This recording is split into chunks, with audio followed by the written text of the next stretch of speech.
everybody. Welcome to the Appalachian ADV Community Podcast. This is Kane Wagner, owner of Appalachian ADV, podcast host, riding clinic coach, head fool for all of our events. And another special guest today, Jed.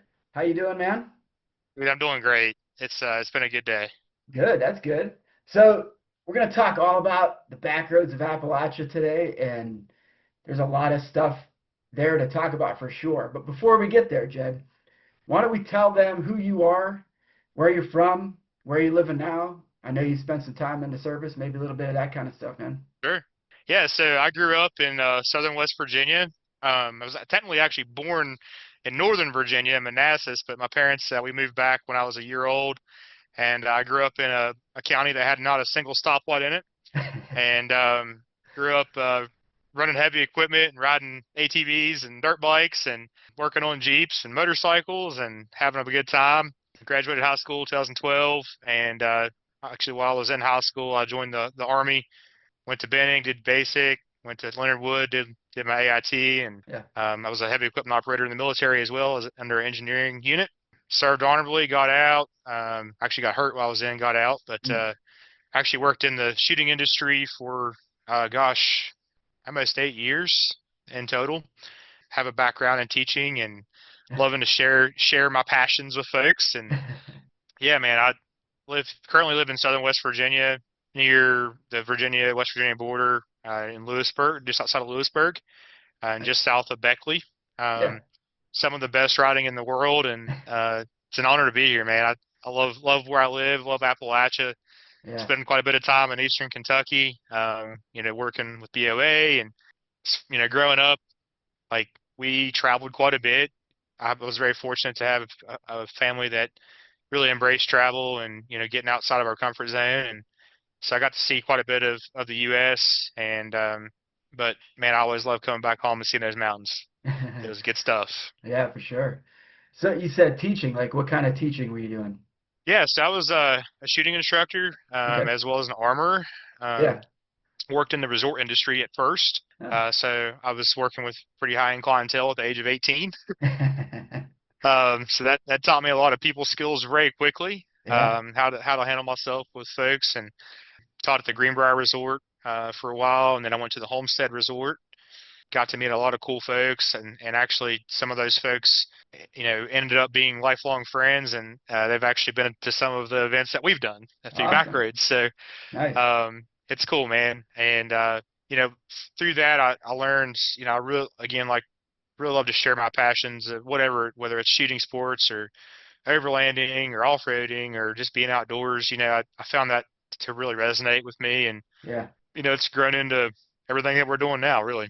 Yeah, for sure. So you mentioned off-road and motorcycle. That's kind of where I was wanting to go next. Like, Yeah. I've seen social media posts of you doing some overlanding and on that beautiful bike of yours too. So like, what kind of got you into that kind of stuff? There was actually a period of time where I did not do anything off-road or adventure travel at all because I was so focused on shooting sports. Yeah. So 2018, that's when my now wife and I got together, and I was kind of at the end of my journey with the job I was working as an armorer. We were dating, and she was like, "Come on, let's move back to West Virginia." And so ended up making the move, and we found out we were pregnant. And I was like, "Well, I don't think I want to raise a kid anywhere else." So Yeah. it kind of worked out. Came back, and one of the first things I put in my mind is like, I'm going to somehow get another Jeep and get another motorcycle. Through a lot of Facebook Marketplace searches and selling things off and wheeling and dealing, I ended up with a couple different Jeeps and a couple different bikes. And Yeah. for a while, it was mostly just Jeeps, but I still had to scratch that itch of a two-wheeler. It had been almost, a decade since I'd really swung a leg over a bike for any extended period of time. Turned 30 2 years ago. Decided, you know what, 30 years old, having a good job working. I've got a little bit extra money. Let's see what Honda has to say about me purchasing a bike from them. And luckily enough, I got a yes from them, and got the 450 RL. And Yeah. man, it was like a breath of fresh air. Get behind the handlebars, and Yeah. literally the first 100 miles on that bike from the dealership to my house. I was like, I'm gonna get 100 miles in today and change my oil when I get home. And by God, we did it. And yeah, so broken in about so I got it in March of 24. Rode pretty much all spring, and then in June of 24, I actually had a really bad wreck. I hit a deer at like 50 Yeah. mile an hour and Oh, jeez. broke myself up pretty bad. So I spent about 6 months actually recovering from that. Shattered my shoulder, shattered my right wrist, and broke my Yeah. left leg. And that was like a moment in time of like, do you keep doing this, or do you give it up? And Uh-huh. me being hard headed, I'm not going to give things up easily. So That's the kept spirit. riding, and and obviously too with my job, having the ability to go out and map and create routes and stuff for the events that we do and just explore in general. Yeah. I can use a bike or a Jeep or whatever I want for that. So Yeah, get to kind of have my cake and eat it too, as they say. yeah. Yeah, it's nice to have the option. I got the KLX, I got a T7, and then I got my truck too. So I've definitely used all three when trying to Yep. find some good stuff for these events we put on too. Yeah. Yeah. Heck yeah. So we're J- talking around a little bit of Backroads of Appalachia. So why don't you tell us about that organization? Sure. So Backroads of Appalachia officially founded in March of 2020, right at the height of COVID, Mm-hmm. and it was like the perfect storm. Fortunately, but unfortunately, people were stuck in their house and they, wanting to get out. And my boss, Eric, he's the founder. It's him and Jim, their founder co-founder relationship. And Mm-hmm. yeah, that what it is Eric. He'd been on a motorcycle trip out to Sturgis actually, and he went to one of the towns around Sturgis and kind of seen how that town had embraced motorsports and embraced the culture, and Yeah. was like, wow, we can do this back home, because it was a town that was very dependent on industry, logging, mining, that kind of stuff. Same thing we have here in Appalachia. Yeah. And it just clicked and came back. He put some money in of his own, and we got our little welcome center there in Lynch, and that was pretty much the rest is history. It grew out of this little. When I say little, I mean little. Like this building is, it was actually an annex of a bank. Yeah. So the building is like literally 20 by 30 or something. It's super tiny, right? But Eric had the foresight to be like, let's make this a destination because it was right on the Highway 160, which runs between Appalachia, Virginia, and Lynch, Kentucky. It's the main connector through there. It's super twisty, super motorsportsy. All the things that us guys like to rip around on. Yeah. And yeah, 2020, and then fast forward to 22, late 22, legislators in West Virginia invited us over, and we got the green light to go over into West Virginia by Kentucky because Kentucky that's home for us. And Mm-hmm. so anyway, Eric actually called me about the same time at fall of 22 and was like, "Hey, you don't know me. We've never met, but I see what you're doing on the internet. It's about the same time I was doing some guided trips and Yeah. just trying to push, adventure tourism, whether it be through myself or just encouraging people to come to here. Yeah. Found me on the internet, gave me a call. So I was very hesitant at first, and I was like, what am I getting myself into, But I'm very glad I said yes. And July 2023, I officially started with Backroads, and we've had a lot of changes, and it's been almost 3 years now, and Yeah. it's wow. It's wild to see all the things that we've done in the past 3 years. So Yeah. So let's go back to that, the fact that you were doing tours before that. Like what kind of tours yeah. were you doing? So I really wasn't. I wanted to do overland stuff, but I did a lot of camping when I was in the military, and I really didn't Uh-huh. care to do any camping anymore. As much as I hate to admit that, people are probably gonna judge me for that, but I'm more of a day tour kind of guy. Uh-huh. Let's go put some miles in and come back to a nice bed. Yeah, yeah. So I was like, I bet there's other people out there like that. So I was doing some tours here and there. Had a lot of luck with doing women's only tours, Okay. um, which was cool because then I got to teach and Yeah. share Yeah. because there's a huge market for that. A lot of women have cool 4Runners and Jeeps and trucks and stuff, and they don't want their husband to teach them. So I guess I'm that guy. Yep. Uh-huh. But did that and had was very fortunate to being invited in by a guy named Jerry Bain to the Country Roads Coalition. Kind of got to see the legislative side of things and Hmm. the advocacy side of things. Jerry, his whole thing is keeping country roads and back roads open to adventurous enthusiasts. Yeah. So I got my feet wet there and kind of seeing how that side of the house works. And Yeah. I was like, man, I love this. This is like super cool. And all the again, perfect storm. Eric found me, and it's just it was destiny, I guess. So Nice. here we are. That's cool, man. Let's go back to the fact that, this random dude just reaches out to you and says he wants to bring you on Yeah, board this thing. yeah. So, what made you say yes to him? Like, why did you want to join the BOA? Number one, it was an opportunity to grow myself as a young professional. I'd been working in I'd actually taken a job working in media. Okay. So I was doing a lot of like business to business sales of advertising and marketing and relationship building. Hmm. Again, teaching people about stuff, and um, I enjoyed it. It was fun, but I always it wasn't as fulfilling as I knew. It wasn't as fulfilling, right? Yeah. So here this guy comes along, is like, here you could do all the things you're already doing and then some, and also bring new dollars into your state and your region and make an impact. And I kind of thought back to as a child in my childhood.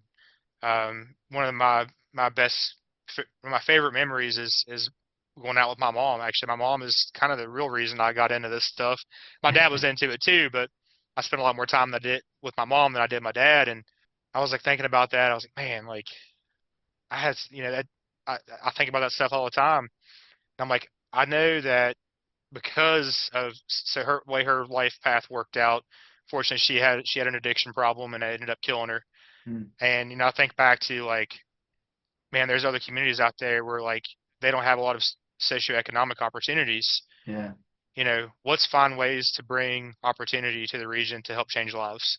Yeah. And I thought back to my mom. I was like, I'm gonna do this for her. Yeah. So we've been able to do that. That's great, man. Yeah, that's a noble cause for sure, man. That's definitely like, since I've been paying more attention to like adventure tourism in general, but like just different little communities that how they survive, and being able to do the things that you guys are doing there for sure is a big help to the communities of where Yeah, you're putting the things on and all the other places that you're donating money yeah. to. That's great. We actually just got our 2025 economic impact report back literally last night, Oh, nice. and so in 2025 we were able to bring in over $96 million to the region. Yeah. So Jeez. about 70 of that was in Kentucky and 26 in West Virginia. Yeah. Again, it goes back to we are literally creating jobs because of the dollars that we're bringing in, Yeah. and that couldn't be more awesome. We're giving people something exciting and something to look forward to, Yeah. and our goal is to create opportunity. I think we're doing that. Yeah. So like, what else is in the mission of the BOA? Like, what other things are you guys doing? Number one is economic development.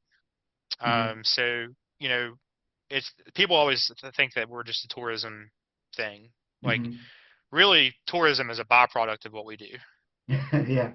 So, because our end goal is economic development, bringing dollars in. Yeah. The other thing is actually community building.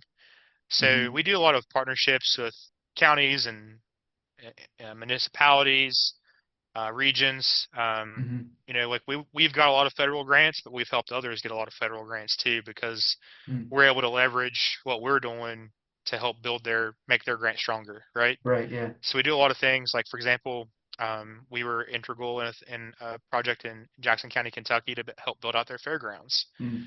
We help with that. Done a lot of other smaller grants for folks, and then we had in the past done some stuff with addiction recovery, Hmm. which personally that affects me. Yeah. Checks a box for me. Yeah. We have kind of shifted just a little bit. Not that we're shying away from it, but we still do some stuff where we try to work with people that either have they're recovered or they have a past.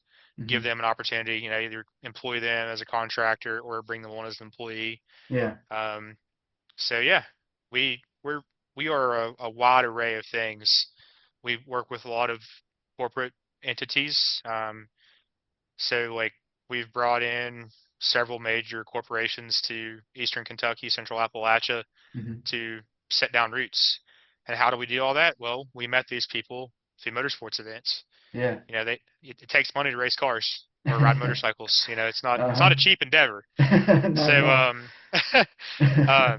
we've been very fortunate to meet people and be able to sit down with them and take them to economic development cabinets and be like, here's the person to talk to.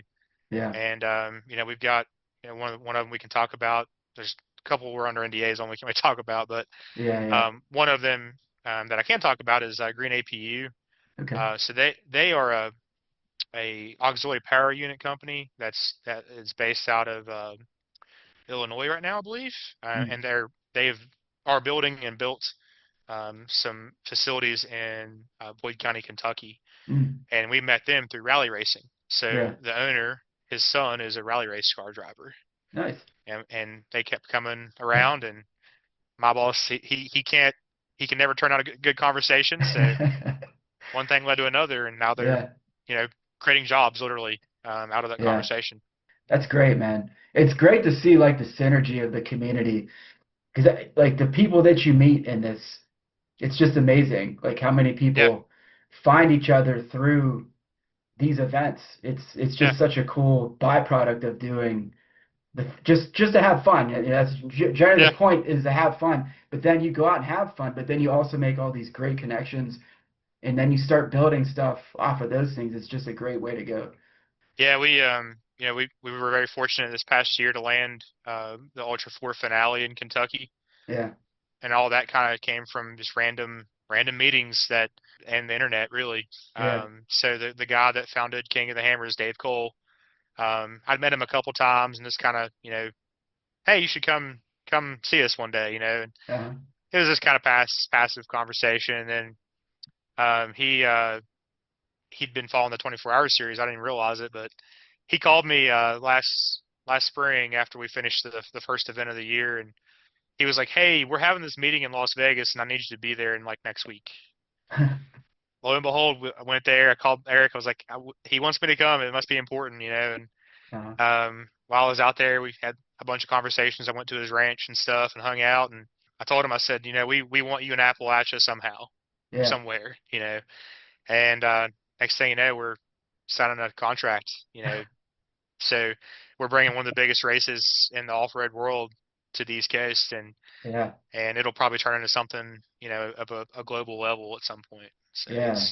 it's just crazy, man. Like, and the thing I've realized through all this is like people are people. Like I always used to get kind of weirded out, like especially when I was younger and I worked with those high-end clientele at the resorts and stuff. I'd always get Yeah. nervous, and then finally realized like they're just people. They just want to be treated fairly, Yeah. And like one day I had a guy out and we were just talking. And I was like, "So what do you do?" He's like, "Oh, I work in administration for West Virginia University." I was like, "Oh, cool." And then finally, like his daughter said to me, like, "That's the president of the." I was like, "We were just out shooting some guns, man." Like, you know. But That's funny. it's wild, People are people. They just want to have fun. People want to enjoy life, man. So Yeah. let's help them do that. That's my goal for sure, man. Hell yeah. Yeah, Um, absolutely. so I usually try to prepare a little bit for these things before I do, have people on. I want to know a little bit at least, so I know where to take the conversation. But I Sure. noticed as I was scrolling around the BOA website, and I didn't know this. I knew you were involved with them, but I didn't know much else than that. But it says that you are the director of operations. Yeah. That's a hell of a title, man. So what does that mean, man? What do you guys do with that? So that is a title that was originally bestowed upon me whenever I started working here in West Virginia in 23. Mm-hmm. That's kind of shifted some. So yes, I'm still the director of operations for West Virginia. I oversee things here, but Mm-hmm. I'm also the project manager for an $8 million grant. So that is my other hat that I wear too. Yeah. But yes, as far as what are my responsibilities? I have it's like a jack of all trades, master of none. I would really just call it chaos coordinator. Uh-huh. I'm the idea guy and figure out how to make the idea work. Yeah. So that's really what it boils down to. Yeah. That sounds familiar. Yeah, I've definitely Yeah, had that feel. Yeah. It's funny. Right before we jumped on and actually recorded, we kind of were talking a little bit about the fact that this is actually the first time we met in person. yeah, We've interacted through Messenger and through different Yeah.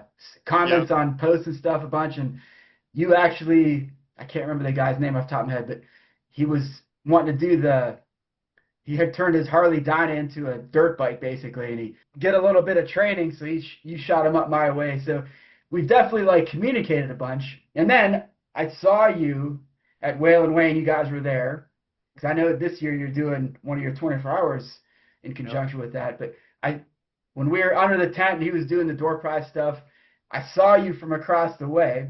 I was like, oh, there he is. And then I tried getting over to you at some point, but I'm there to help. People know who I am. I'm leading rides, so you end up talking to 20 different people, and by the time I get to where you're at, you're not there anymore. So we haven't had a chance to actually sit, in person. So it's kind of the thing I like about this podcast. It gives an excuse for me to get face to face with people. Yeah, man. Absolutely. Yeah, dude, I'm so excited to work with Chad, and that event is so cool. Like, the vibes are so high, like the Yeah, people are so rad. yeah, It's such a wide array of people too. And that's the thing I love about motorsports in general, not just motorcycling, but yeah, just motorsports in general. You get so many different walks of life, different life experience, different opinions, and it's all good. It's just good. Never had a I've personally never had a bad experience with any event that we've ever been in. It's like, yeah. wow. Yeah, so like just kind of talk about Wayland Lane a little bit. So Chad, he reached out to me before. He was like, hey man, we come up to Wayland Lane. He was like, I want you to come set up and hang out and just kind of see what's going on. Yeah. He's like, I want to talk to you about the 24-hour thing too. I'm like, cool, whatever. Just come up, hung out. Was very accommodating. Was cool. He was like, how would you feel about doing one here? And I was like, well, I mean, is that your clientele? Like, do people want to go do that kind of stuff? And he's like, I don't know. Only way to find out. So here we are. We've got about 70 bikes, I think, registered now so far for that event. So I think Awesome. it's going to work out. I think so, yeah.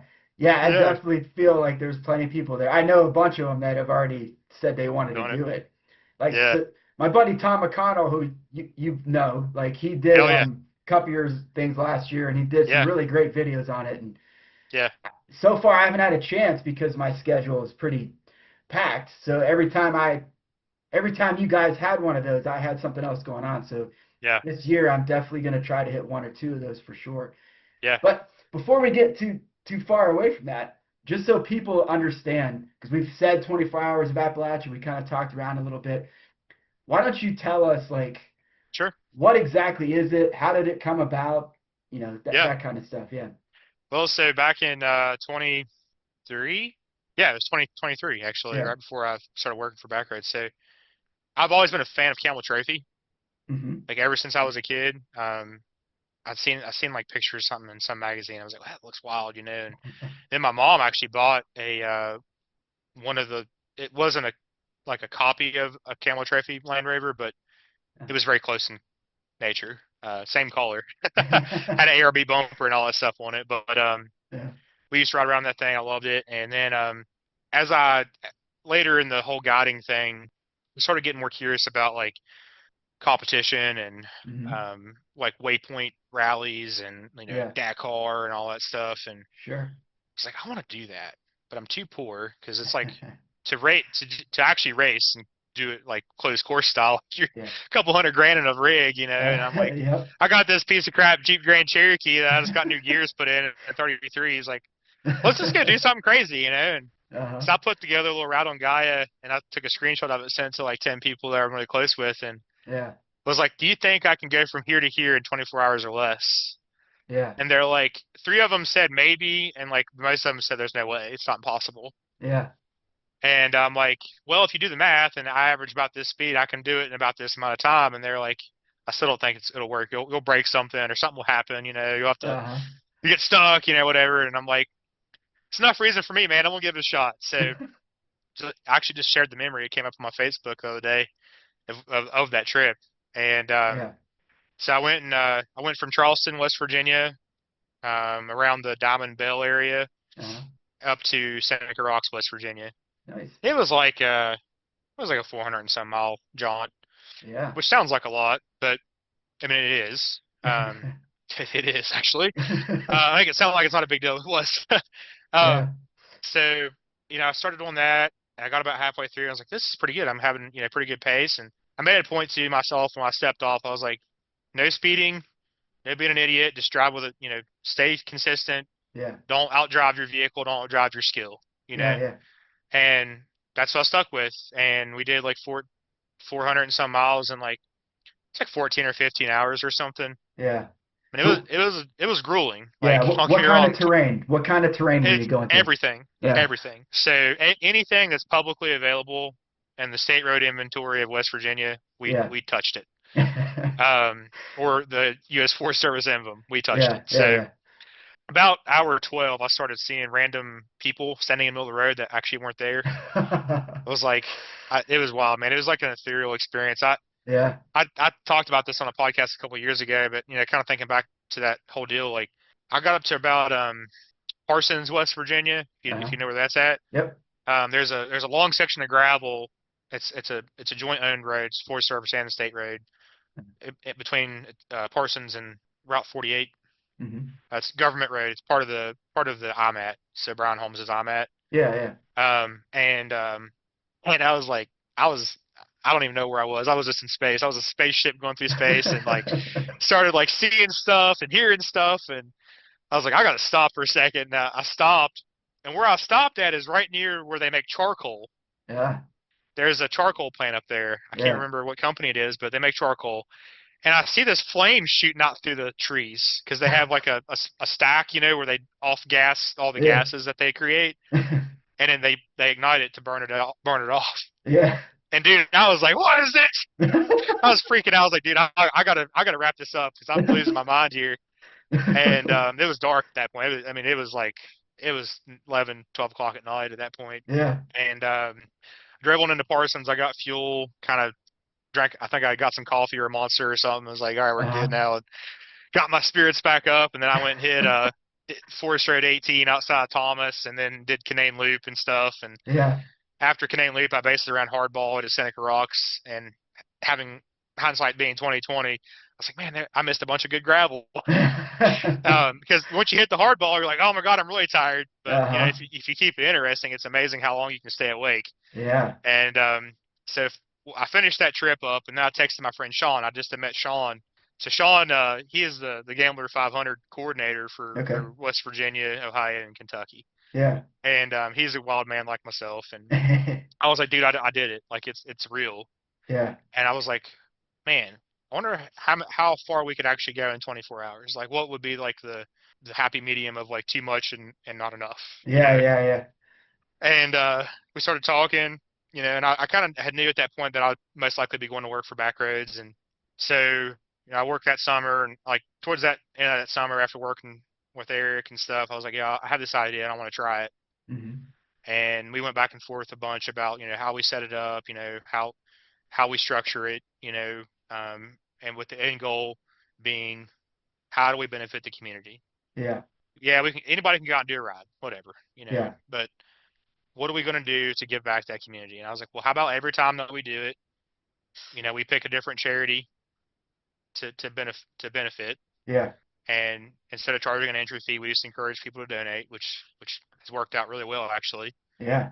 And even kind of make it a competition who can raise the most money.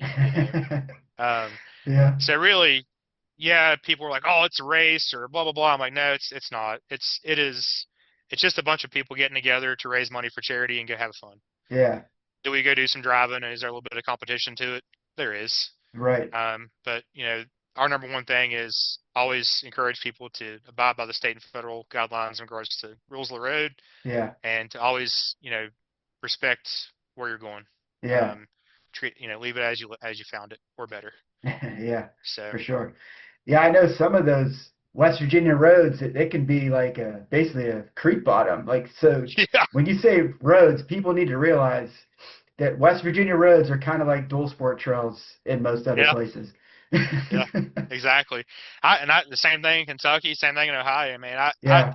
dude, when I pre-ran Ohio, um, this past summer, gosh, time is like going really fast for me now. Oh, yeah. Um, when I pre-ran Ohio, I was like, dude, what is this place? I had no idea Ohio was as gnarly as it was. Yeah. And then we went down to Kentucky, and same thing, just like mind blowing how crazy hard, Yeah. hardcore.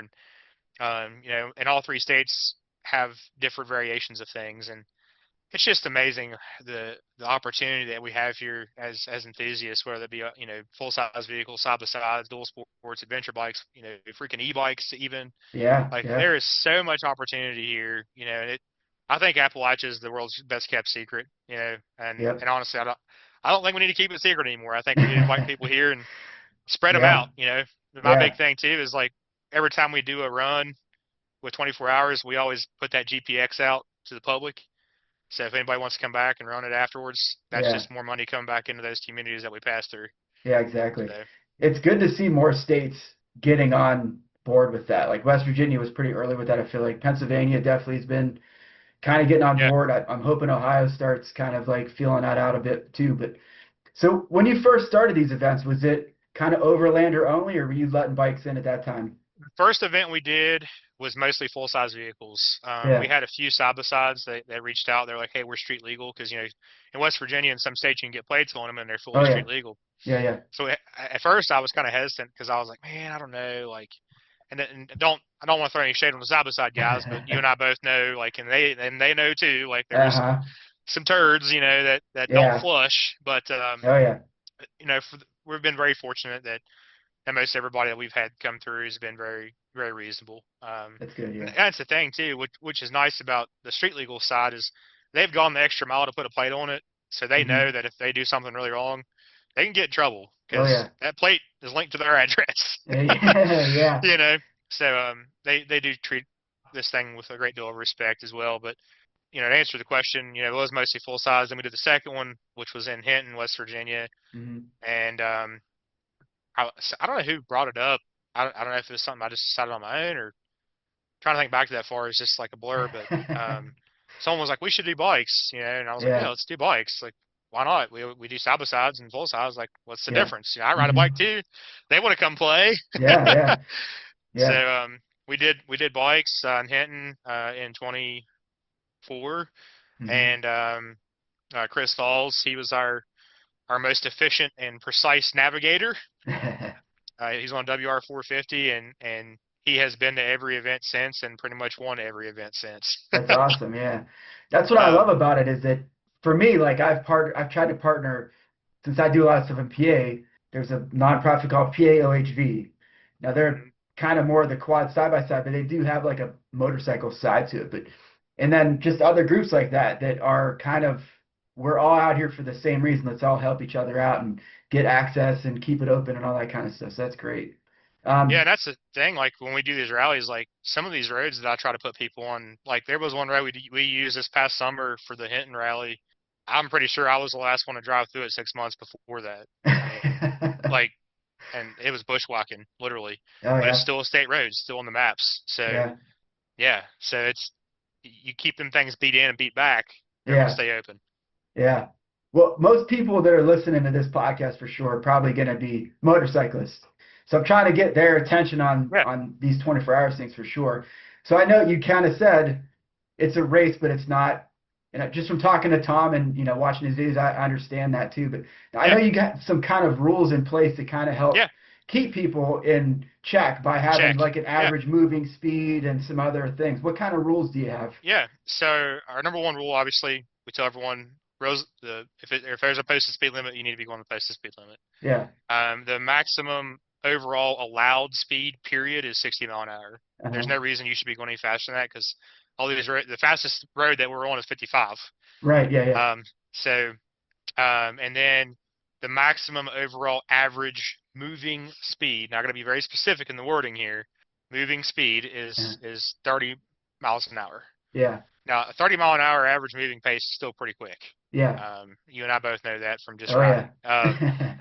Because you get in some of these areas where you're first and second gear the whole time, and then Uh-huh. you're on a gravel road, and then you're back in that. So it's very hard for most people to even touch that. Yeah. So unless, like one time, and as things have progressed, we've kind of lowered that maximum average. At first, it was like 35 because Oh we yeah. some of the routes that we had were a little bit like had faster sections in it, like more Yeah. pavement. Uh-huh. So I had to account for that. But Yeah. I've tried to make, as things have gone on, I've tried to pick roads that are going to slow people down so that they don't feel empowered to just rip, you know. Yeah, yeah, yeah, Because that's not the goal. It's not a closed course. You know, we are going by people's houses. We've got yeah, to be reasonable here. You know, you can still have fun in the woods, and yep. I encourage that. You want to go out in the woods and beat yourself off a tree, that's your prerogative. But just don't do it. Don't do it. Don't run into some family, you know, out driving on a Sunday. You know, Yeah, for sure. so Yeah, I know a couple guys that have been doing them. James Wright, yeah, he's been doing a bunch of them too. I love that dude, man. But I know yeah, from what I heard, like his moving speed was like pretty damn close to 30. But and like the pace that those guys have too. I think Tom was saying that they only stop for maybe 20 minutes in that entire yeah. however long it took, 15 or 16 hours. It's like that is just amazing. And that's actually the trick. Yeah. It's not about speed. It's about managing your time. Yeah. Like Chris, so I was looking at his because so the way we score this is, of course, we have a start time and an end time, Yeah. but then we have everyone record their track on Gaia Yeah. or on X or whatever, you know, and they send the GPX file, and then I upload it into my Gaia and I overlay the track Yeah. to make sure they didn't miss any turns, because if they miss turns, that's, you know, you're not going to do as well. Right. And also I look at their, you know, their peaks and ridges and their speed to make sure Yeah. they're not speeding. Look at their Sure. pace. And then of course one of the metrics that you get to see on Gaia is how long were they stopped. Yeah. Yeah. And Yeah. Chris Alls, I think it was in Hinton, man. He only stopped for like 8 minutes.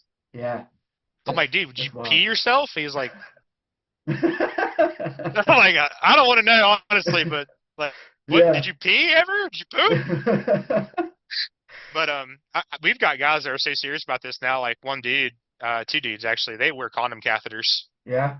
Like that's how serious they are about it. Like because they know as long as they can keep moving, as long Yeah. as they don't stop for fuel, maybe that's it. Yeah. Rock on. They're gonna do well. That's where Yeah. most guys they're missing seconds and seconds out of minutes, baby. Yeah, that's it, man.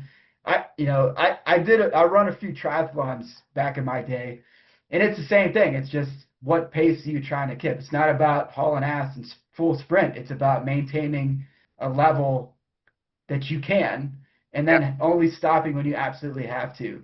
So Yep. I kind of get the premise for sure. But man, Yeah. that's tough for that many hours. Yeah. Yeah. Just on it. Yeah. So the guy that keeps winning each year, what is his like time when he hits that finish line? What's his time usually? So because of the maximum average moving pace or moving Yeah. speed, there's a minimum and a maximum. The maximum being Okay. 24. Yeah. The minimum is whatever that distance is divided by 30. Sure. So like, you know, the 450-mile one, I think the quickest that they could do it is like 14 something hours. Yeah. And that's kind of what they shoot for, is they try to look at that time and do the math, Yeah. really. Yeah. Look at each lap, you know, Uh-huh. because sometimes we do laps, sometimes it's point to point, sometimes it's a big circle. Just kind of depends on where we're at. But Right. they make they put these little waypoints in for themselves, like, hey, I need to be here around this time Yeah. to meet my time hack, essentially. Okay. It's kind of like old school enduro. From what I've never ran one, I just know from Sure. talking to guys, you know, like you have this is about what time you should be getting this checkpoint type of deal. Yeah. Yeah. You know? Rob Alcamada I can't pronounce his name, but he's up towards you actually. Yeah. But he was talking to me about that because at first, you know, we didn't have as many rules in place. But you know, as time goes on, you have to create rules to keep people, you know, safe. But Yeah. we talked in great length about, you know, how do we do this and still make it fun, you know. Yeah. And like for Hinton, you know, there was a you know, each lap, like you couldn't come in any earlier than this, like. Oh yeah. And if I look at, and that's the other thing too, I tell people, like, if I see your stop time is like 2 hours then I know that you went too fast and you stopped somewhere. You know, Yeah. like, so Yeah. you can't cheat that either, you know, unless there was a good reason, like you had a mechanical issue or something, you can prove it. But Yeah. Yeah. there's different ways to look at it. We actually started doing in Kentucky for the finale, we actually put it like 360. Okay. So I created a little group to track Perfect. everybody, Yeah. Yeah. which worked out, I mean, just beautifully. Yeah. That's great. Put a lot less stress on the volunteers. You know, everyone could see where everyone was. Yeah. So if we need to go track someone down, you know, we could find them quickly. And plus, too, we can look at pace on that as well. Yeah. So Yeah.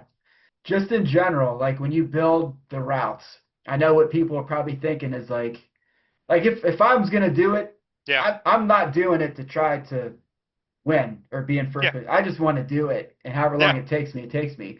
yep, But when you build these things, obviously you're having to run through towns on occasion or past gas stations on occasion. How do you kind yeah. of set the routes up in general? So my goal for the entire event is 30% pavement, Uh-huh. 30% gravel, Yeah. 30% dirt, and Uh-huh. then 10% truly technical. I've got to really slow down and think about what I'm doing. Yeah, yeah. Because I've had some guys like, why don't you make it harder? I'm like, because I don't want it to make it to where nobody can finish. Right. Like Yeah, yeah. that just becomes the suck fest, and you want it to be kind of fun and attainable. Yeah. But we try to, we always try to pass through towns that have gas stations that have, Hmm. services if needed. Yeah. We actually even call ahead sometimes if we know we're going to be passing through a town real late at night.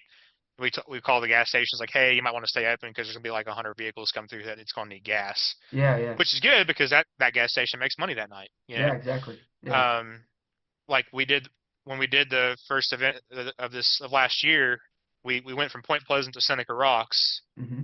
and when we got to Seneca, once my team got there and then I showed up, I was talking to the owner. I was like, hey man, like, I'm not telling you what to do, but you might want to stay open. Yeah. And he kind of he hauled for like an hour or two, and then he came back. He was like, hey, I got someone on the phone. Like they're coming down. They're going to fire up the kitchen. And man, they made a killing that night. They were selling burgers and chicken tenders, and Yeah. it was good. We always try to be, encourage businesses like, hey, you probably want to stay open, Yeah. especially if it's in a critical zone, especially for motorcycles, because most bikes are 100 to 150 miles of range, Yeah. depending on the Hmm. bike, obviously. But most dual sports, that's about how far they go. So Yeah. I know just from talking to Tom, like you have a rule kind of in place, like because you have a certain track you're supposed to follow. But what happens when you're on a KLX 300 and you're about, running on fumes, and there's a gas station off the track, but it's a couple miles down the road. So yeah, so I give everyone a. It depends on where we're at. I kind of do look around at the map. So I'll give people a 10-mile grace, yeah, like if they have to break route and go find gas. yeah, yeah. So 10 miles out, 10 miles back, so 20 miles total. Okay. Yeah, And I've only had a couple people ever have to use that. yeah, It's very, very few. Most people have gotten really smart to the fact that probably just need to carry gas anyway, yeah, because I'm probably gonna need it. So we can't always guarantee those gas stations are always going to stay open. yeah. You're right. Yeah, that was my thought too. As I'm thinking ahead about potentially doing it, is I probably will do it on the KLX, Yeah, because I know that some of the events are more dual sport, probably better, and some I know Tom, just from talking to Tom, like the Tenere could probably handle a lot of them. But just to make it easier on myself, I'd probably do the KLX. So just thinking about what are yeah, the limitations of the bike that I'll have to think about while I'm doing that 14 to 24 hours worth of riding. yeah. I would definitely recommend some MSR fuel jugs. Hmm. Yeah. I've got two of them on my bike. I'm real bad about. I'll just start riding. I don't even plan anything. I'll just because a lot of these roads, dude, I can transverse the whole state and never touch more than 10 miles of pavement pretty Yeah, much at this point in my life. I believe It's it. crazy to consider even, but Yeah. I'll just start riding sometimes and I'll forget. Like, oh shit, I need fuel. So So, you had a little throwaway that you mentioned earlier, kind of about like you wanted people to actually be able to finish it. And I know that you start with a certain number, and I'm sure you don't end with that same number. So, what's like the attrition never rate for these things? Yeah. 50%. Yeah. Yeah. Yeah. Very first event, about 70% finished. And then Yeah. like literally the very first one in 24, about Yeah. 70% finished. But yeah, it's usually about 50% don't make it now. Yeah. We're kind of proud of that. Yeah. I mean, I'm not trying to be mean, but Yeah. it takes a lot, man. Yeah. That's I think 50% is a very fair number, actually. It's very good because it's pretty tough to want to It ride is. a motorcycle for potentially 24 hours over four Yeah. to 600 miles or whatever range you guys are Yeah. doing. And then generally not being able to really stop and do a sit down lunch or like do stuff like that. It's like a very different beast than what most people are probably used to doing. So Oh yeah. the fact that still 50% are able to do it, that's you hit a sweet spot for sure. I did.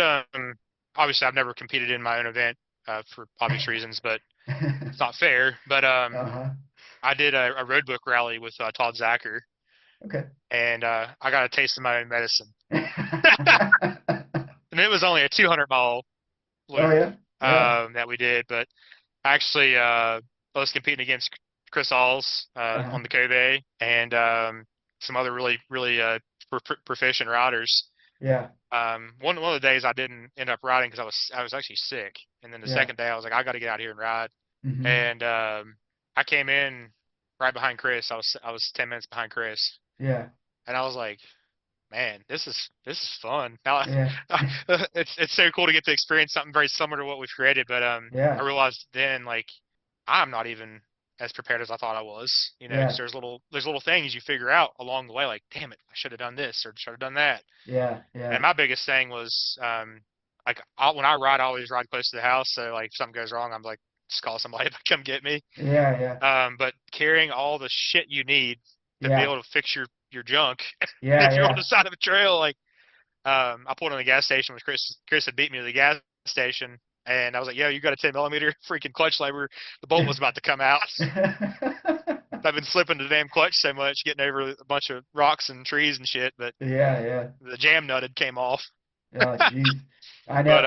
But I'm used to yeah, carrying like so much crap just from leading so many different events and clinics and stuff. So I was less concerned about that and more about specifically how my bike is set up because it's not set up, I think, for something like that. So just trying to talk to Tom about it and think about what to do with it. mi- So yeah, minimal, minimal man is. yeah, Yeah, this is my advice to everybody: go out and do some stuff like this on your own for yeah, fun, or do a 200-mile proof of concept type of thing, or even 100 mile. Just go out, hit 100 miles of like everything around your house that you might yeah, could imagine, yeah, and look at your pace. How much fuel did I use? If something did happen, how many wrenches or sockets do I need? yeah, Um, and you need to know your bike. yeah, That's just what it boils down to. You need to go get training from my yeah. friend Kane. There you go. Yeah, look at that. So, I like how you did that. you know, little sly there. But There you anyway, go. lightweight, minimal. A lot of people ask about what clothes do I wear. Yeah, Later in the season, you're going to experience all four seasons. yeah, hmm, It's going to be cold. It's going to be hot. It's going to be wet. In the middle of the summer, it's going to be dusty as can be. yeah, We had like the Hinton event this past year. It was bad. Like yeah. I kind of felt bad actually at the end. I was like, man, there was a lot of roads that went by a lot of people's houses. Like, but obviously fortunately I did hear back that a lot of people, were respectful and they slowed down to That's good. prevent Yeah, dust. So, yeah, and we harped on that too in the riders and drivers meeting. We always try to think about those things and address them up front, so yeah. it's not a surprise. So the only other like overlander style event I've ever done was at Red Clay Rally down in Kentucky. I know about that. Yep. Yeah, I don't know if they still do it. I don't think they do, but for a couple years they were letting bikes in, and they had you when they did it. It was like a team, so it had to be at least two of you go out Yep. together. And me and Buddy went down and had an absolute blast doing it, and then it was just super fun to actually see those rigs in action, wenching themselves through stuff, climbing over these big rocks. But the Yeah. question I have for you about how you run your 24 hours is, how do you do the starts? Because at Red Clay, like the first 2 days, they kind of just let us go out first, and the last day, they kind of spread us out in between the trucks, so we had to Yep. actually work around the trucks and stuff. So how do you guys do So yours? this is an evolving thing. Hmm. The last event of this year, I think we finally got it perfect, and Okay. based on the feedback. Yeah. Before we were letting side by sides go, then bikes, then full size, Hmm. and then I got enough people complaining about dust, and then having to get past the side by side. Uh-huh. So side by sides are so loud, and a lot they have mirrors, but some of these guys just don't fortunately use their mirrors as much as they should. But Right. so the finale in Kentucky this year, we let bikes go at so we did bikes first, Yeah. okay, and we did 30-second intervals in between bikes. Yeah. Then we did an hour later, about 30 minutes to 45 minutes later, we did side by sides. Yeah. So there's a gap, Hmm. 30 seconds in between side by sides. And then about another 30, 45 minutes later to an hour, we did full size. Yeah. Yeah. And I think we did a minute or 30-second intervals in between. Yeah. The weather dictates that too. So if it's super dusty, we do minute intervals. Okay, yeah, that makes Um, sense.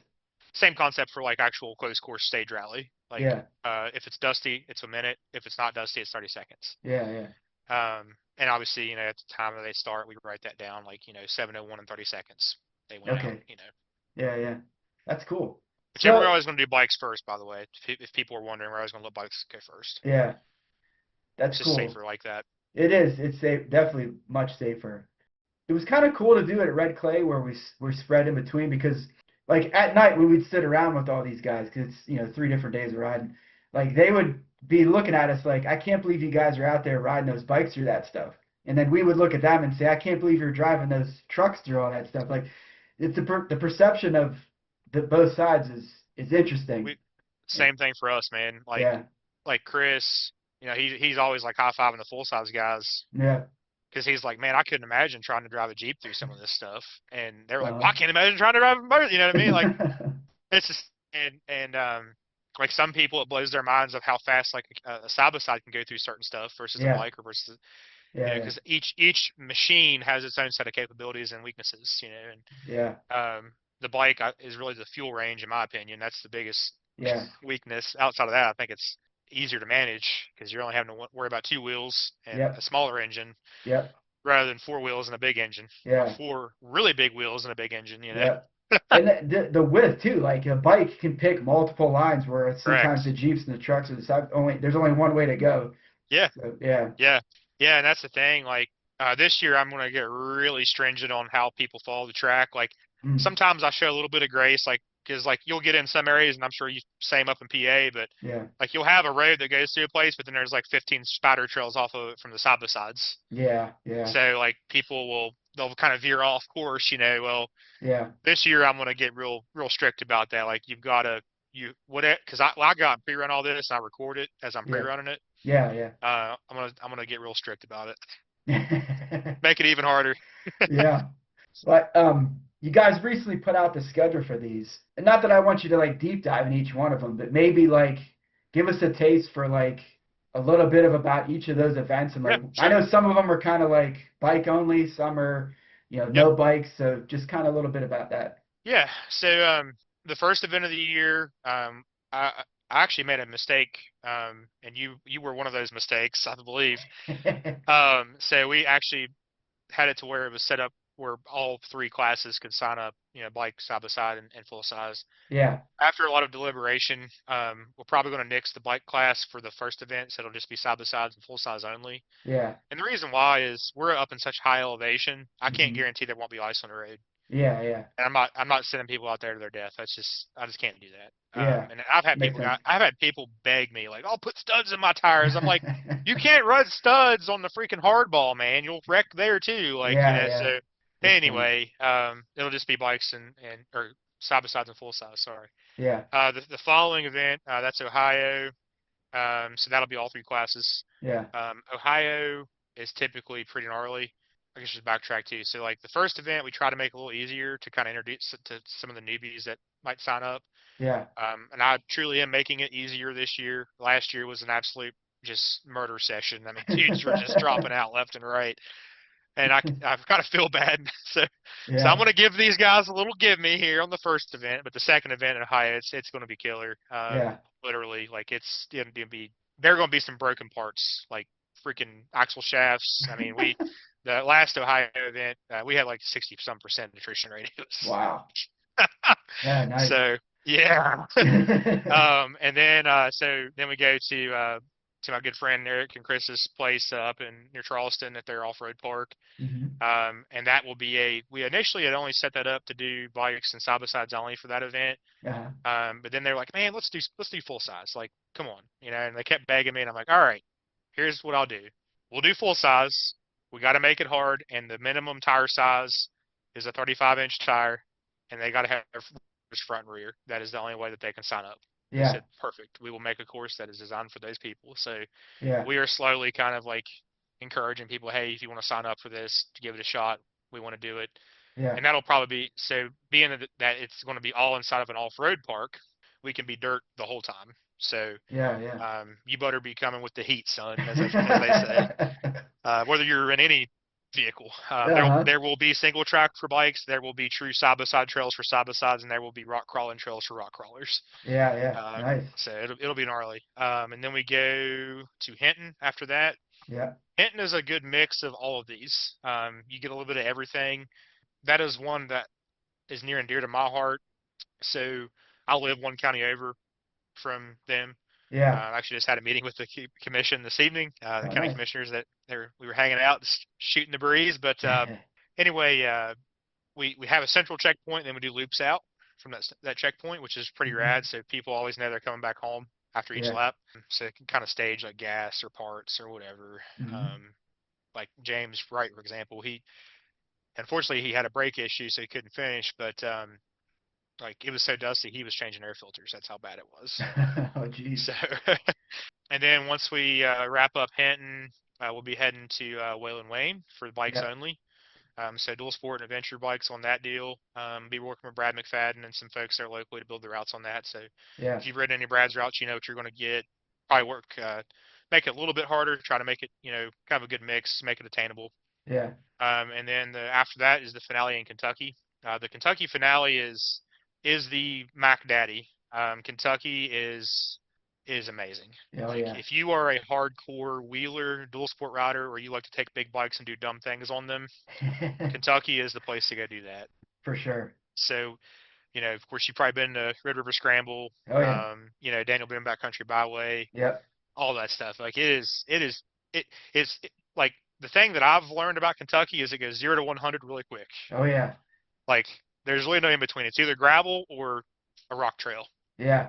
You're jumping ledges or Yes. climbing ridiculous muddy hills. Like, Yep. it. Drew Faulkner puts on the Red River Scramble. His famous saying for that event is "Beware the Kraken." If you see a puddle and you can't see the bottom of it, you probably don't want to go in it because your bike might completely submerge in it. Correct. Yeah. I found that out the hard way when I was pre-running. Um, I may or may not have totaled a brand new $45,000 Polaris Razor pre-running. Ooh, nice.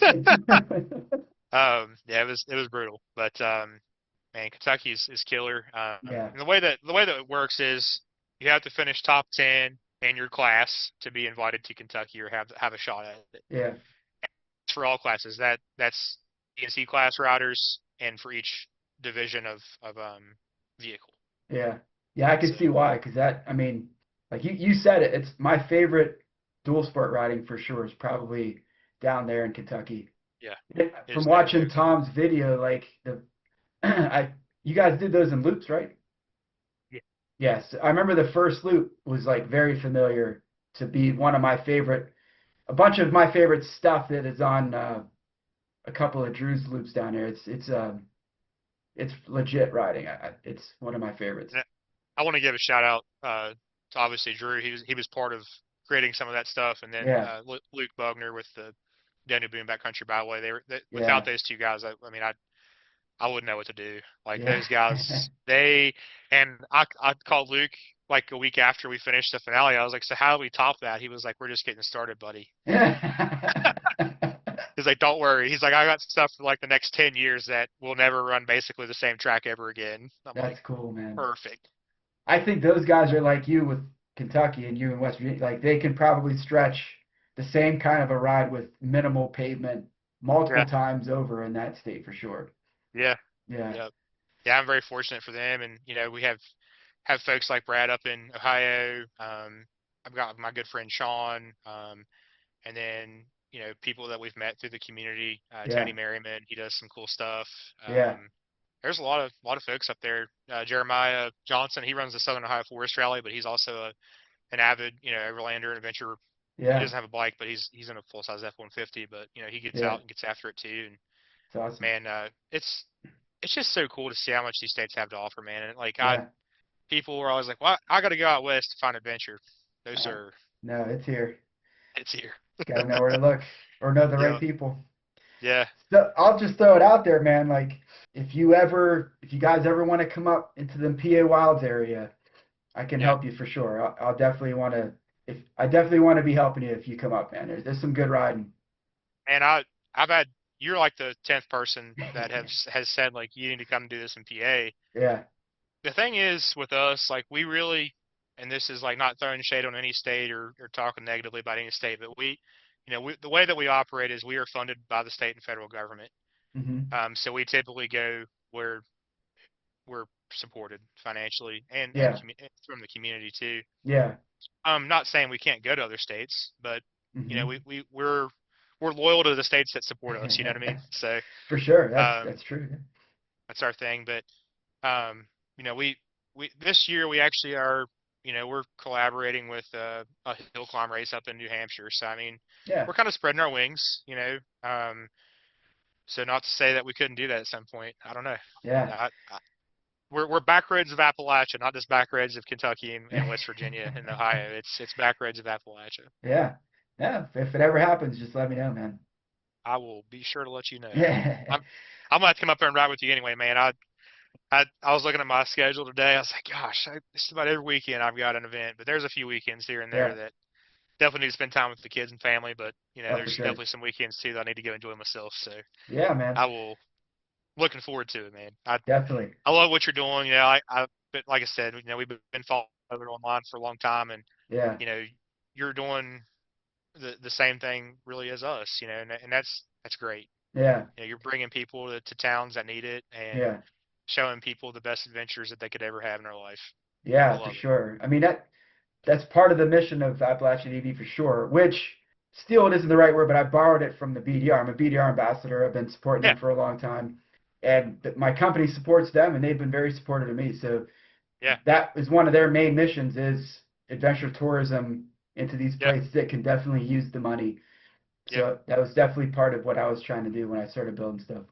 We've been in talks with Bryce and them as well to Nice, do some good. stuff together. I actually just by chance ran into some guys. I can't say where because I know there's NDAs and stuff in place, but okay, and Uh-huh. they were doing some stuff for BDR. But Yeah. I started talking to them. They're like, "Man, let's talk," and so we've been working together, trying to figure out some stuff with Bryce and them, and I look Yeah. forward to building that relationship because the end of the day, it's all about getting the dollars here, and I don't Yeah. care how we do it. If it's through Yeah. partnership, if it's directly us, if it's bringing other events here, then Yeah. whatever. We don't care. We want to show people the best that there is out there, and that's Appalachia. Yeah, I think BOA and BDR would be a great collaboration for sure. Absolutely, I agree. So outside of these 24-hour stuff, I did notice as I've been watching you guys for the last couple of years that you do other events. Oh yeah, So a couple that yeah. I, Oh yeah, yeah, a bunch. yeah, Like, and the ones that yeah, I saw that stuck out was this Appalachian 1000. I saw you're doing something with a Porsche club, yeah, and then maybe like a rally raid thing. So talk about a little yeah, bit of those too. yeah, man. So we started with sports cars and Harleys. That's how we Yeah, got started. The dirt thing wasn't even really looked at until I got brought on. yeah, yeah, Eric has always been a Harley rider or a sport bike rider, or fast cars. He's always had dirt bikes and stuff too, but that wasn't his like bread and butter. yeah, And yeah. so we do a lot of closed course racing. You know, we Nice. we bring in actual rally car races, ARA, American Rally Yeah, Association. We work with NASA Rally. We work with the SCCA, the Sports Car Club of America. We do hill climb races with them. We do autocross with them, yeah, time trial with them. We work with a lot of car clubs, like Porsche Club you brought up. They're coming to Snowshoe. They're also going to Kentucky. yeah. We work with. I got Mini Coopers coming in April. Nice. I get to ride around in a Mini Cooper for about 3 or 4 days, and I'm gonna tell you right now, brother. You laugh at that, but those things, they're a go kart for adults, and Yeah, it is a good time. it looks like it, man. They rip. Um, and then we've been part of West Virginia Hill Fest, which is a closed course hill climb race. Yeah, It's a little more loosely on rules. Like you can run it with a street car. We One of our crown jewels, I'll say, is we've established a relationship with a company called the Drift Group. yeah. So the Drift Group, they run Drift Appalachia and they run Tailgate.us. Huh. So Drift Appalachia, through our partnerships with the state of Kentucky and West Virginia and laws that are on the books, we're able to work with the DOH and the different municipalities and stuff to close roads Yeah. so that we can go drift on public roads. Which I mean, That's there's nobody cool. else doing that the way that we're Yeah. doing it. We did the first ever. toge battle. So toge is a Japanese thing. So you're Okay. not allowed to pass in it, and it's not wheel to wheel racing. So basically, Hmm. the way it works is if the lead car can run away from the chase car, that's the winner. If Yeah. the chase car is pushing the lead car, they switch positions, and if that new lead car can run away, that's the winner. Yeah. So it's kind of a way of sizing people up without getting wheel to wheel, because that's where a lot of wrecks happen. Yeah. Yeah. It's kind of a safe way to race per se. Yeah. And that, again, that's closed course. We do a lot of just in general car shows, Yeah. kind of small community events. Like we've been a part of the Bigfoot Festival. Um, we've been a part of several community events in Kentucky as kind of like a complement to things, if that makes Yeah. sense. Yeah. Yeah, so we're very diverse Yeah. in the events that we do, either executing ourselves or we're executing with others. Yeah. It's a wide range. It Yeah, covers like everything you can think of, pretty much. it's a, I have to say it's a dream job. Yeah. That's what I'm thinking. As you're talking, I'm like, man, sounds like a Yeah, great gig. but it's and I say this very seriously. It's a 6 to 7 day a week job a lot of times, especially Yeah. in the like when it's peak season. Oh yeah. But at the end of the year, when we're all kind of like breathing and like reflecting back, you're just like, man, that was a wild year, and I had a lot of fun, Yeah. And Yeah. like days like today and yesterday where we got our economic impact back, it's like that's why right there, Yeah. that's why, Yeah. and it just makes it all worth it. Seeing the kids smile like we do.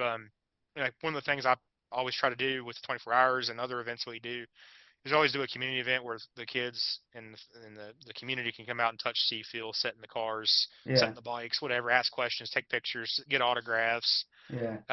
That's a good way to, in my opinion, inspire the next generation. Yeah. Because For like sure. where else, like we're bringing with our Drift Appalachia partnership, like we're bringing dudes that are pro drifters like from around the world to Huh. Appalachia, and like a lot of these kids only see these guys on Instagram. Like they Yeah. don't Yeah. see him or on a video game. Like, and here's their car sitting right here in front of them. And Yeah. I just I look when all this is said and done, I hope that one of those kids is like, I want to do good in life so I can have that. Yeah. Yeah. That's really kind of where I'm at with this. Yeah. For sure. Yeah. Anytime you're doing a passion project and working for, especially nonprofits, I run Appalachian ADV, for the most part by myself. I have plenty of people that help me with things here and there, but I have to do something every day for a couple hours at least, if not almost full days sometimes, especially this time of year Yeah, as I'm getting ready. And that's what it is. It's like when you sit back and look at the year in the past, you're like, I don't want to do anything else. This is what I'm supposed to do. This is what I want to do. This is great. Like, love yeah. it. In the Um, moment, you're like, oh my god, I'm stressed, but then you're like, man, that was so good.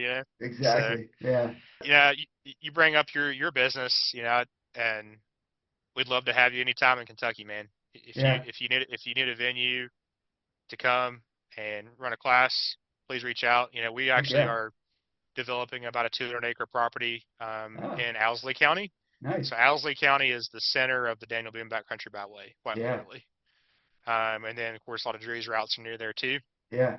But our goal with that property is to create an event venue, a training facility, and an R&D facility. So we'll have a rally car test course there, an Ultra 4 course.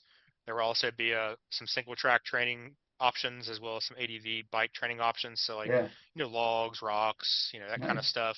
Yeah. So, love to have you anytime, man. Once that Heck thing is yeah. done, we're moving dirt right now. Actually went down a couple weeks ago and took some drone shots of the bridge that we're putting in, and Yeah. once the bridge is in, it'll be full speed ahead. We'll be moving dirt and lots of diesel fuel getting burnt and cool things getting built. That's awesome, man. Heck yeah. Keep me in mind for sure. The Appalachian 1000, let's talk about that real quick too. Sure, Like what is that?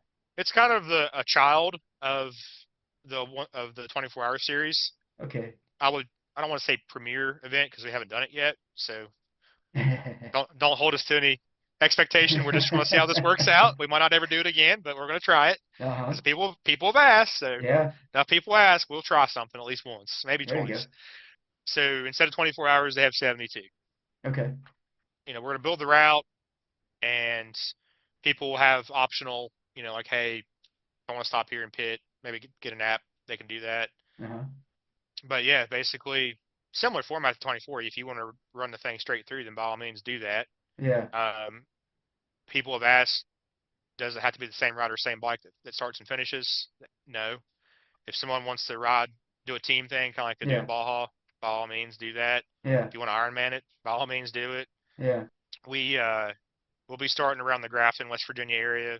That may or may not change. Kind of working on some stuff there, but we will definitively end in near Booneville, Kentucky, which is in Owsley County, which is our property. We'll end at our property actually. Oh, So nice. we'll have Yeah. a have a big fanfare and big bonfire and hang out, hoop and holler at the moon. Yeah. That sounds pretty awesome. Yeah, man. I'd be interested in that one too, for sure. I'd be Yeah, covering some really great terrain, man. That's, yeah. yeah. It's getting a little hard for me. Like I've got a route in mind pretty much. When I get down towards like Hatfield McCoy area, I'm Hmm. kind of struggling trying to find the right roads because so much of that area down there is just inundated with active coal mines or Hatfield McCoy trails, and obviously we can't just ride on their trails for free, you know. Right. Yeah. So unfortunately, it might end up being a little bit more pavement towards that section, but once we get into Kentucky, we can get on the cat or Yeah. sections of various things to get it spicy again. Yeah.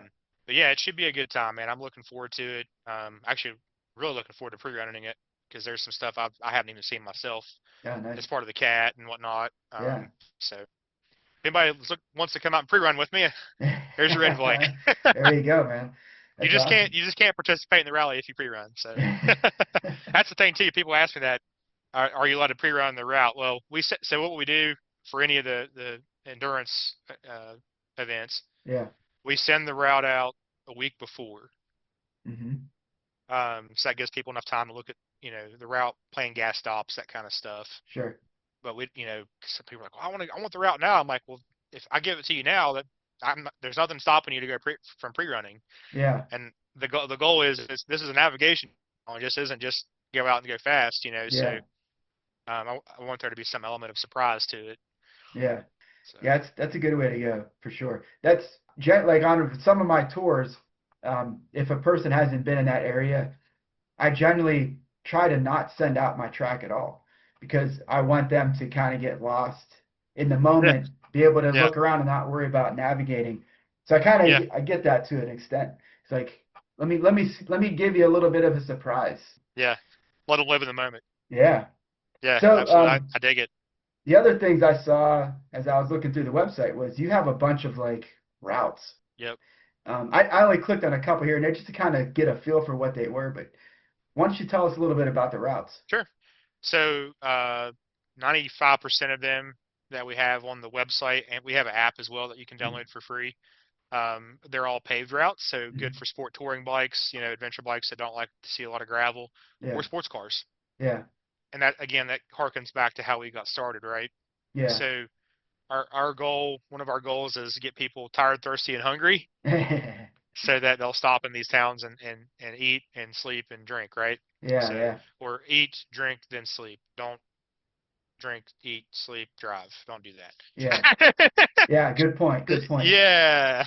Yeah. But anyway, we've also started a new partnership with Rever. Mm. Um, so we've come on board with them, and that's where I'm actually putting all of the adventure routes. So all of the Okay. dirt and the gravel and stuff is on Rever. Yeah. Our app, it's good. It's really good for people that are pavement oriented. Yeah. But it's kind of hard with the way that we build the routes on our app, to get a lot of dirt in there and actually get the thing to connect. Yeah. It's Yeah. kind of a back end like programming issue, but Yeah. with Rever, it's just I record a GPX and it is what it is. So Right. Yeah. it's good to go. So if you're looking for routes, definitely check out our website, if you want to get a lot of paved routes in there.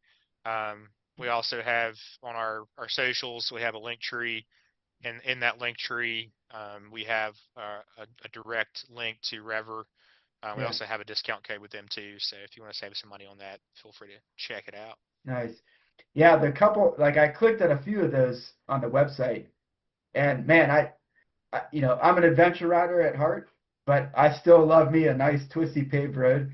And oh my Same. goodness, there were some freaking twists on some of those ones I was looking at. They were Yes, nice. sir. Yeah. Yes, sir. Yeah, I actually just got a V-Strom 650. Oh, nice. Um, when I got it, it had all full knobbies on it, and I was like, I don't really want to take this thing off road because it's a lower bike. It's Yeah, more for, quick curvy roads, a little bit of gravel, maybe light dirt. But yeah. I put some 50/50 tires on it, so I'm looking forward to enjoying Oh, all the yeah. things that we have to ride here.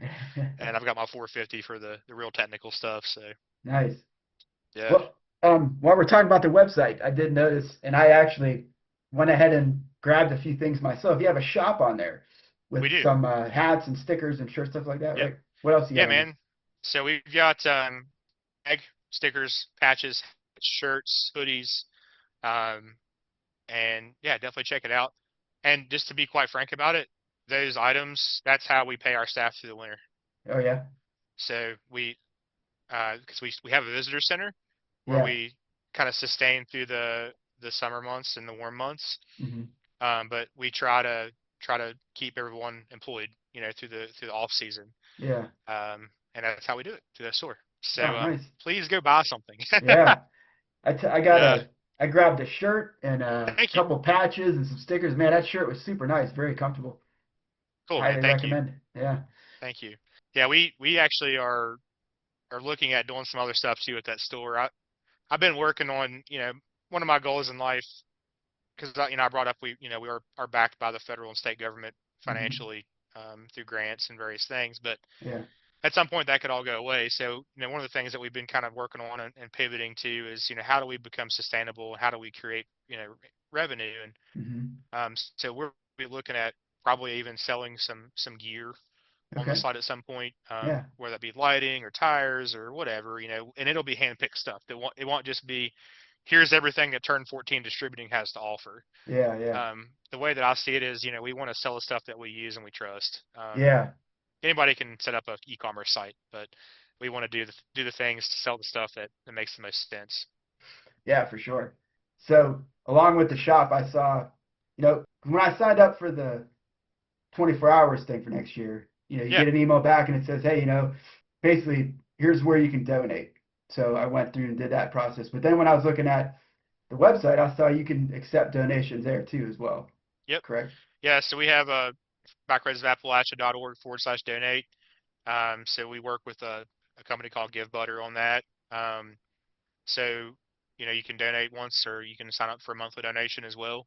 Mhm. If people have, one of the things I always try to remind folks, if you have a company and you're looking for a tax write-off, we're a 501(c)(3).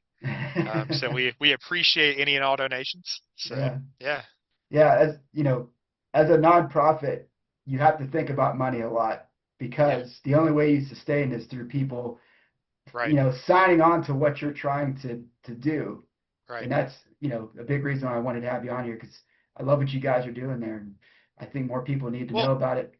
one of the things too, like, 'cause I've had people question me before, like, well, you're getting all these federal grants. I mean, we have literally millions of dollars in federal grants, but the thing about grants is they're very specific. Yep. It's not just for us to pay myself, $200,000 a year. Right. It's because we have to put water line in for this RV park, Yeah. or we have to, like we got a grant, and I was fortunate enough to be able to buy a bunch of Warn winches. Yeah. Yeah. It's either for equipment or supplies, or like we were fortunate we bought a side by side on a grant. Hmm. But the way these grants work, they're very specific, and it doesn't always pay salaries or pay contractors. So Right. any little thing that we can get, from swag or some of the events that we do, we split the kitty, with Hmm. that benefactor. Yeah. So anything helps truly. Right. And So most of those grants aren't like, it's not like every year you're getting this grant guaranteed. You got to no, like, it might go away and you might have to look for a different one. Like yeah, it's a constant battle. like with me, like my project, the Appalachian Overland Triangle, which we need to talk about, but I'm the project manager for 3 years. Yeah. After 3 years, that goes away. Yeah. Then we're like, well, what do I do now? We got to find some way to keep going. So Right. and that's why I mentioned the sustainability thing and working on ways to become more sustainable by selling product or offering experiences, Yeah. even partnering, like with the facility that we're building out in Kentucky. We'll have things for rent there that will create some revenue. Yeah. We're not going to get rich off of it, but it'll again create cash flow, create jobs, Yeah. and keep people employed, or even add people to that. Yeah. Well, that's a good point. Why don't you tell us a little bit about that, actually, the triangle?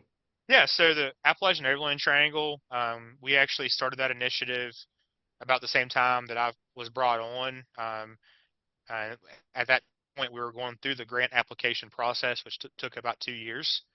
So Hmm. it's an Appalachian Regional Commission backed project. So the ARC, you might be familiar with them, but they Yeah. are a basically an economic development funding source, Yeah. specific to Appalachia, and they fund projects from water projects to trail projects to projects like ours to um, you know there's all kinds of stuff they fund. You should check their website out. It's actually really cool. Yeah. But they've been very good to us. We've gotten 2 grants from them so far, and they're our biggest cheerleaders on the federal side. Yeah. And so what we did, we applied to essentially create 2 headquarters, one in Kentucky and one in West Virginia, with a focus on adventure tourism, adventure motorcycling, and also rally car racing, because a lot of the roads that you would ride an adventure bike on, you can also race a rally car on. Right. So it's Yeah. kind of a dual purpose thing. So kind of develop, places to ride, places to compete, places to train, and places to sleep. Yeah. Um, so that we were awarded officially in June of 2025. After about a 2 year long process. There was some moments I'm like, I don't know if I'm gonna have a job or not. But anyway, we're here now, so it's all good. But That's right. anywho, I'm really excited for that because again, it goes back to being able to serve communities. Yeah. We're doing a lot of mapping. So we've got some contractors up in Ohio doing some work. Our goal is to also do some work in for mapping and stuff like that in West Virginia and then Kentucky, Hmm. on top of the 2 construction projects. So Yeah. yeah, so basically, again, driving forward with economic development just on the kind of the more dirt side of things. Yeah. Yeah. Man, you're a busy man. I am. I am. My wife's shaking her head. Yeah, I don't know how often you sleep, but it can't be that much. It's interesting. I'll find myself up late sometimes. I'm like, because my way my brain works, I'll work sometimes from 7 in the morning till 7 at night. Sometimes it's in little blocks of time because I have ADHD, and I'm like I get in a rabbit hole. But Uh-huh. it's so easy when you love it. Yeah, You know, uh, it is. it's so easy to be like, man, we could do this or that. Like I was texting my boss the other day. I was like, so when are we going to bring I want to bring an AMA national motocross race to Kentucky. I think that'd be really cool Yeah. because like there's no national race in Kentucky. I mean, the last one was in like 1980 something. Yeah. I texted him at like 11 o'clock. I was like, so how are we gonna do this? He was like, Jed, it's 11:05 p.m. Go to bed. But it's just how my brain works. And Yeah. same thing with 24 hours. I'll be like, man, I'll text Sean. There was one time I texted him like it was like Christmas Eve at like you know 2 a.m. or something because I was up just thinking about stuff, and Yeah. it's like, Sean, what about this? And Jed, again, it's easy to spend a lot of time with something you love. Yeah, oh yeah, for sure. If you could be so lucky, that's the goal. Yeah, people always ask like, how do you get into this? You don't get into it; it finds you, in my opinion. Yeah. Like, obviously, you started a business, but there was a calling, and Yeah. you followed your heart. Like Yeah. I wanted to do this, I just didn't realize how much I wanted to do it. Then once you're in it, you're like, wow, this is the greatest thing ever. Yeah. Positive impact through things you love. Yeah, for sure. Well, is there anything else that we haven't talked about that we should, or is there anything you want to say before we sign off? Community first, always. If you live life like that, think about how you can help your community. Yeah. And that doesn't have to be through motorsports. It can be through anything. Yeah. How can you make when your life is flashing before your eyes as you die, as they say, what are those things that you're going to see? Yeah. Think about that. That's all I've got. So That's great, man. Well, I appreciate you coming on, and I was very happy to finally have a chance to sit down and talk to you for a while. I've been saying this a lot the last couple ones, but this podcast, I started it for many reasons, and one of those being it's an excuse for me to actually sit down face to face with a bunch of people that we have some type of relationship or some type of thing going, but we never had a chance to like really sit down and have a deep talk. So this is great, man. I really appreciate you coming on. Man, it's an honor. I really appreciate the opportunity to talk with you as well. Appreciate the giving me the time to run my mouth. So Cool, man. look forward to seeing you. Really looking forward to riding with you. And Yeah. man, anytime you want to come down to West Virginia or Kentucky, let me know.